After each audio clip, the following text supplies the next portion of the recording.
오늘 본문 말씀은 누가복음 22장 54절에서 62절의 말씀입니다. 오늘 본문 말씀은 누가복음 22장 54절에서 62절 말씀입니다. 우리 다 같이 한 목소리로 합독하시겠습니다. 예수를 잡아 끌고 대제사장의 집으로 들어갈새 베드로가 멀찍이 따라가니라. 사람들이 뜰 가운데 불을 붙이고 함께 앉아 있는지라. 베드로도 그 가운데 앉았더니 한 여종이 베드로의 불빛을 향하여 앉는 것을 보고 주목하여 이르되 이 사람도 그와 함께 있었느니라 하니, 베드로가 부인하여 이르되 이 여자여, 내가 조금 후에 다른 사람 보고 이르되 너도 그 도당이라 하거늘, 베드로가 이르되 이 사람이 나는 아니로다 하더라. 1시간쯤 있다가 또 한 사람이 장담하여 이르되 이는 갈릴리 사람이니 참으로 그와 함께 있었느니라. 베드로가 이르되 이 사람이 나는 내가 하는 말을 알지 못하노라. 아직 말하고 있을 때 닭이 곧 울더라. 주께서 돌이켜 베드로를 보시니 베드로가 주의 말씀 곧 오늘 닭 울기 전에 내가 3번 나를 부인하리라 하심이 생각나서 밖에 나가 심히 통곡하니라. 아멘. 오늘 이 본문을 근거로 주님의 눈길에 붙들리라 라는 제목으로 은혜의 말씀을 나누려고 합니다. 한번 따라해 보시겠습니다. 주님의 눈길에 붙들리라. 네, 예수님은 자기를 비우셔서 누더기 같은 인간의 삶 속에 오셔서 그 험난한 사람들과 참 말도 통하지 않는 그 답답하고 천하디천한 그 무식한 어부 제자들을 곁에 두시고 그들과 3년 반의 일상생활을 하는 그런 일들을 우리 주님은 해오셨습니다. 오늘 우리는 그 제자 중에 한 사람인 베드로가 무너지는, 그리고 주님과 가까이 베드로가 무너지는 그 모습을 가장 가까이서 주님이 베드로를 지켜보고 계셨음을 오늘 본문에서 우리는 보게 됩니다. 우리 일생은 때로는 철저히 숨기고 싶고 감추고 싶고, 우리 삶에 어떤 실수, 어떤 죄, 어떤 부끄러운 과거, 사람들 눈에 띄지 않고 싶어 하는 것들이 아마 저와 여러분도 있을 줄로 압니다. 그러나 오늘 본문에도 베드로는 주님의 수제자였고 죽음의 자리까지도 주님과 같이 갈 수 있다고 호언장담했던 베드로가 철저히 무너지고 실패하는 모습을 보면서 우리 자신들의 모습은 보는 시간이 되시기를 예수님의 이름으로 소망합니다. 첫 번째는 멀찍이 따르는 신앙은 무너집니다. 우리 한번 같이 따라해 보실까요? 멀찍이 따르는 신앙은 무너집니다. 네, 베드로는 예수님을 멀찍이 따라갔다라고 오늘 본문 54절에는 말씀하고 있습니다. 왜 베드로가 예수님을 멀찍이 따라갔을까요? 예수님이 그렇게 이 세상에 오시는 유대의 왕이시고 많은 사람들을 섬기는 자, 그런 유대한 왕으로 오셨음에도 불구하고 대제사장들 또 그 군졸들에게 겟세마네 동산에서 끌려가신 그 모습을 보니까 베드로도 그동안 존경했던 그 주님에 따르는 그 모습들이 조금씩 사라졌다라고 볼 수 있겠어요. 그래서 베드로는 그 주님, 내가 따르고 내가 스승으로 모셨던 그 주님이 어떻게 될 건지 그 결말을 보기 위해서 제사장들 뜰에까지 따라갔다라고 얘기를 합니다. 그러나 이 따라갔다라는 것은 베드로가 정말 그 스승님을 어떤 존경한 마음, 그런 것도 물론 있었겠지만 사실은 관망한 자세로 갔다라는 거죠. 우리도 베드로와 같이 신앙생활을 할 때 이 성전에 와서 어떤 것들을 관망하는 자세로 신앙생활을 하고 있는 분도 아마 있을 거라고 생각합니다. 그러나 오늘 이 본문의 말씀을 듣고 우리는 멀찍이 따르는 그런 신앙이 아니라 정말 하나님을 만나는 1대1로 만나는 그런 신앙이 되시기를 예수님의 이름으로 소망합니다. 시편 1편 1절에 보면 시편 1편의 1절에 보면은 복 있는 사람은 악인의 길을 따르지 아니하고 죄인의 길에 서지 아니하고 오만한 자리에 앉지 아니한다라고 말씀하고 있습니다. 이거는 제 점진성을 대해서 얘기를 해주고 있는데 이 베드로는 지금 어디에 있는 것입니까? 베드로의 모습은 어떤 지금 모습입니까? 멀리 따라간 모습입니다. 죄인들의 길에서 서서 있는 것입니다. 그리고 오만한 자리에 앉아서 불을 쬐고 있습니다. 결국 그 불빛 앞에서 자신의 정체가 드러납니다. 여러분, 멀찍이 따르는 신앙은 위기의 순간에 무너질 수밖에 없다라는 것입니다. 예수님은 겟세마네 동산에서도 너희가 나와 함께 한시도 깨어 있을 수 없더냐라고 말씀하고 있습니다. 주님과 함께 하시는 신앙만이 흔들림 없는 신앙임을 우리는 꼭 알아야 합니다. 멀찍이 따르는 신앙은 반드시 넘어집니다. 예수님 곁에 가까이 있지 않으면 우리는 세상의 불 가운데서 결국 주님을 부인하게 될 것입니다. 요한복음 15장 4절에는 내 안에 거하라 나도 너희 안에 거하리라 라고 말씀하십니다. 주님 안에 거하는 신앙생활 되시기를 예수님의 이름으로 축복합니다. 두 번째는 인간의 결단은 누더기와 같다라는 것입니다. 다 한번 따라 하시겠습니다. 인간의 결단은 누더기와 같다. 예, 오늘 본문 5절, 56절에서 60절에 시작되는 베드로의 부인의 장면이 있는데요. 인간의 결심은 너무나 연약한 것을 보여줍니다. 베드로는 예수님은 누구시라고 고백했어요? 그리스도이시고 하나님의 아들이시다라고 고백한 그런 베드로예요. 그리고 그 베드로는 수제자였어요. 그리고 그 베드로는 또 오늘 본문 누가복음 32장에 보면은 자기가 우리 주님이 지옥에를 갈지라도 따라가고 죽은데도 따라간다라고 그렇게 결단했던 사람이 바로 베드로였어요. 근데 그 베드로가 오늘 이 여종들, 부족하고 천한 그 여종 앞에서 그 주님을 부인하고 있는 거예요. 그 여종이 넌 또 같이 있었던 사람 아니야? 라고 얘기를 하는 거예요. 그랬더니 그가 알지 못한다라고 부인을 해버려요. 두 번째는 여종이 너도 같은 도당이다 라고 얘기를 해요. 그때도 나는 아니라 이렇게 부인을 해요. 세 번째, 많은 사람들이 베드로가 갈릴리 사람이라는 것을 알았다라고 사복음서에는 얘기를 해요. 어떻게 알았을까요? 베드로가 갈릴리 사람들이 쓰는 사투리를 썼던 것 같아요.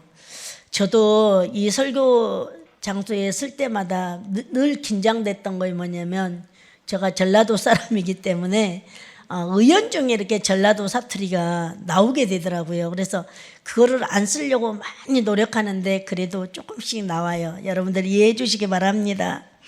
어쨌든 베드로도 그렇게 갈릴리 사람이라는 게 말투에서 언어에서 나왔다라는 거예요. 그럼에도 불구하고 내가 하는 말을 도저히 무슨 말인지 못 알아먹겠다 이러면서 능청을 떨면서 예수님을 부인하겠죠. 그래서 이렇게 베드로는 마태복음 26장 74절에 이 거듭된 그 부인을 얘기를 하면서 결국에는 예수님, 자기가 사랑하는 그 주님, 죽기까지 같이 하겠다고 맹세했던 그 주님 앞에서 저주하면서 맹세하는데 나는 그분을 몰라 이렇게 얘기했다는 거예요.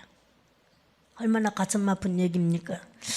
여러분, 혹시 우리도 예수님 앞에 나와서 어떤 고난인과 위기가 닥쳤을 때 여러분 부인하는 그런 신앙은 아닌지 한번 우리 자신도 돌아보는 시간이 되었으면 좋겠습니다.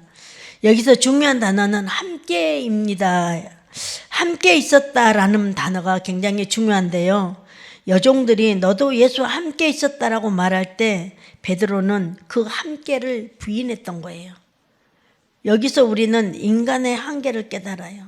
왜냐하면 우리 인간은 유혹 앞에서, 두려움 앞에서, 사람들의 시선 앞에서 너무 쉽게 무너져 버린다는 거예요. 이것이 인간이에요. 인간의 결의, 의지, 단호함, 이거는 누더기와 같은 것이라는 거예요. 그러므로 내가 주님을 붙드는 것이 아니라 주님이 나를 붙들어 주셔야만 된다라는 것입니다. 내가 지킬 수 없는 마음, 주님의 은혜가 지켜주셔야 된다라는 것입니다. 오늘 여러분들의 결단을 내려놓고 주님의 은혜 앞에 엎드리는 시간이 되었으면 좋겠습니다. 고린도전서 10장 12절은 이렇게 선포합니다. 선줄로 생각하는 자는 넘어질까 조심하라 라고 말씀하시면서 요한복음 15장 5절에도 나를 떠나서는 너희가 아무것도 할 수 없느니라 라고 선언하고 계십니다. 오늘 우리는 주님을 떠나서 아무것도 할 수 없다라는 것을 꼭 기억하셨으면 좋겠습니다. 세 번째, 회복은 주님의 눈길과 말씀이 이끈다입니다. 다시 한번 따라해 보시겠습니다. 회복은 주님의 눈길과 말씀이 이끈다. 예. 베드로의 회복은 닭울음소리 때문에 회복된 것이 아니었습니다. 우리가 밤이 깊어지면, 우리의 삶에 어떤 문제가 깊어지면 우리는 밤을 만났다라고 얘기를 하잖아요. 그 밤이 회복되려면, 그 밤이 지나가려면 닭이 울어요. 근데 이 베드로의 오늘 여기에는 닭울음소리가 베드로를 변화시키는 것은 아니었다라는 거예요. 이 닭울음소리로 베드로는 주님이 하셨던 얘기가 생각은 났을 수도 있어요. 그러나 베드로를 회복시키는 울음소리는 아니었어요. 그러면 어떤 것이 베드로를 회복시켰을까요? 누가복음 22장 61절에 결정적인 장면을 보여주고 있어요. 우리 다 같이, 너무 핵심적인 내용이기 때문에 우리 다 같이 한 목소리로 합독합니다. 시작. 주께서 돌이켜 베드로를 보시니 베드로가 주의 말씀 곧 닭 울기 전에 내가 3번 나를 부인하리라 하심이 생각나서, 네, 베드로가 주님께서 돌이켜서 베드로를 보았다라고 얘기를 해요. 쉽게 말하면은 주님이 고통을 당하고 그 대제자 군졸들에게 조롱과 멸시를 당하면서 고통스러워하는 그 과정 속에 베드로와 눈이 딱 마주쳤어요. 그리고 그 베드로를 쳐다보는 주님의 눈빛이 연민 어린 눈빛, 긍휼의 눈빛, 정죄하지 아니하는 눈빛으로 주님이 베드로를 보았어요. 그때 베드로는 생각났어요. 좀 전에 읽었던 그 본문의 내용. 너가 오늘 닭이 울기 전에 나를 3번 부인하리라 라는 말씀이 생각났어요. 그래서 누가복음 22장 62절에는 그 순간에 베드로는 말씀이 생각나서 밖으로 나가서 심히 통곡했다라고 성경은 말씀하고 있습니다. 사랑하는 성도 여러분, 기억하십시다. 진정한 회개는 하나님의 말씀이 기억날 때 회개가 이루어집니다. 주님의 눈길을 만났을 때 시작됩니다. 우리는 너무 쉽게 사람의 시선과 평가에 흔들립니다. 그러나 우리의 시선을 히브리서 12장 2절에는 이렇게 말씀합니다. 믿음의 주에 온전케 하신 이신 예수를 바라보자. 예수에게 고정을 시키라는 것입니다. Fix your eye on Jesus. 예. 예수님께 그 눈을 고정시키시라고 히브리서 12장 2절은 말씀하고 있다는 것입니다. 베드로는 천하고 무능한 어부인 자신을 제사 삼아 주신 주님을 그렇게 가장 고통스러운 스승이 가장 인생 가운데 고통을 당하고 있는 그 순간에 배신해 버렸어요. 그러나 주님은 끝까지 그 제자를 사랑한 눈으로 보셨다는 것입니다. 그리고 그 제자에게 이렇게 말씀하고 있습니다. 누가복음 22장 32절입니다. 그러나 내가 너를 위하여 내 믿음이 떨어지지 않기를 기도하노였노라. 너는 돌이킨 후에 내 형제를 굳세게 하라.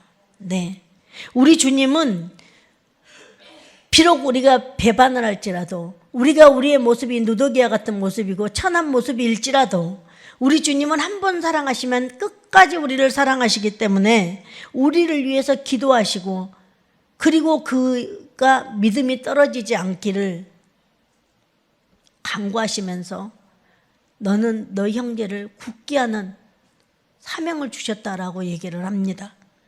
주님은 베드로에게 회개의 기회를 주셨고 다시 사명을 주시면서 내 형제들을 굳게 하라라고 얘기하고 있다는 것입니다. 이 말씀은 베드로에게만 하신 말씀이 아니라고 저는 생각합니다. 오늘 아침 저와 여러분에게 주시는 말씀이라고 생각합니다. 우리도 다시 우리의 죄악이 어디에 머물고 있든 다시 돌이켜서 주님이 나의 믿음이 떨어지지 않게 기도하신다는 것을 잊지 마시고 하나님께 눈을 맞추시고 여러분들이 다시 한번 사명을 가지고 일어나시기를 예수님의 이름으로 축복합니다. 결론을 맺겠습니다. 사랑하는 성도 여러분, 베드로는 실패했습니다. 그러나 그 실패의 끝에서 주님의 눈길에 붙들렸습니다. 오늘 이 시간 혹시 신앙의 자리를 멀찍이 떠나 계신 분이 계십니까? 혹시 인간적인 결심과 의지가 무너져 낙심하신 분이 계십니까? 혹시 반복된 죄와 실패 앞에 무너진 심령이 있으십니까? 그렇다면 오늘 주님의 눈길을 다시 한번 마주하시기 바랍니다. 그 눈길은 여러분을 정죄하지 아니하시고 다시 세우시며 다시 일으키십니다. 말씀 앞에, 주님의 눈길 앞에 우리의 시선을 고정하시기를 예수님의 이름으로 축복합니다. 그 눈길은 어떤 죄인도 어떤 실패자도 통곡하지 않을 수 없게 만드십니다. 오늘 그 사랑의 눈길에 붙들리시기를 바랍니다. 말씀이 다시 기억나고 회개의 눈물이 터져 나올 때 우리의 인생은, 우리의 신앙은 회복된다는 것을 잊지 말으시기를 바랍니다. 그 눈길은 넘어지는 베드로를 일으키셨고 실패하는 인생을 다시 사명자로 쓰셨습니다. 저와 여러분도 베드로처럼 다시 일어서서 은혜를 누리는 그런 주님의 사명자로서, 또 복음을 전하는 사명자로서 그렇게 살아가기를 우리 주님은 지금도 우리를 위해서 하늘 보좌 우편에서 기도하고 계신다라는 것을 잊지 않으셨으면 좋겠습니다. 사랑하는 성도 여러분, 오늘 이 본문을 준비하면서 저는 이런 생각을 했습니다. 제가 신학교 가기 전에 굉장히 저희 가정에 위기가 왔었는데 그때 저도 베드로처럼 이렇게 주님을 배반하려고 하는 그런 마음들이 조금 있었어요. 내가 예수를 믿었는데 왜 나에게 이런 일이 있었을까? 이 아픔과 고통이 왜 나에게 다가올까? 남들은 다 예수 믿고 좋은 일만 있다고 했는데, 은혜 받았다고 하고 기적이 일어났다라고 하는데 나는 왜 이런 일이 생겼을까?